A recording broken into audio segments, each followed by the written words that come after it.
vous étiez du côté du lac de Crute ce matin, vous l'avez peut-être aperçu, un hélicoptère a sillonné la zone, venu spécialement de Haute-Savoie pour transporter des matériaux destinés au chantier de rénovation du château de Wildenstein, chantier soutenu par la Fondation du patrimoine. Géraldine Dreyer, Bernard Stemmer.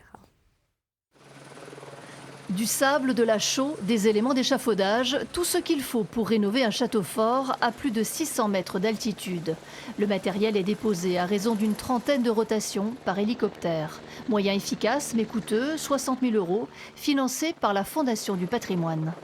On a 90 projets sur toute l'Alsace qu'on suit, mais c'est le seul et la première fois qu'on suit un projet comme ça. Donc on était vraiment ravis de le vivre et puis de voir que les fonds servent effectivement à aider l'association à avancer et à continuer, puisqu'on voyait déjà tout ce qu'ils ont fait tout le long. Là, ils vont continuer, les 2 brèches. Ils, ce sont les salariés en insertion de l'association Patrimoine et Emploi, engagés sur la restauration de ce château. La dernière portion de la muraille sera terminée dans 3 ans. Il faut d'abord creuser le soubassement avant de reconstruire. Tous sont formés à la taille de pierre et au travail en milieu périlleux. Vous avez remarqué qu'ils sont tous encordés, il n'y a pas le choix. On est sur un site très dangereux, donc ça veut dire qu'ils sont formés à travailler en hauteur, donc monter un échafaudage, mais aussi travailler en hauteur et jointoyer en hauteur. De quoi redonner au château de Wildenstein un peu de sa superbe et d'inciter le public à monter depuis le lac de Crute pour visiter ce piton rocheux aménagé dès le XIVe siècle.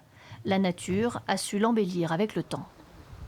On va le découvrir dans les années à venir, déjà par la fin des travaux de restauration des brèches, mais aussi par d'autres actions de réhabilitation de tours qui seront visibles depuis le lac. Donc on veut donner de cette visibilité. Le château est méconnu, encore méconnu, mais il commence un peu à se développer, on va en faire la promotion. Un site à vocation touristique bientôt équipé d'un échafaudage compliqué à installer le long d'une belle muraille qui surplombe la vallée.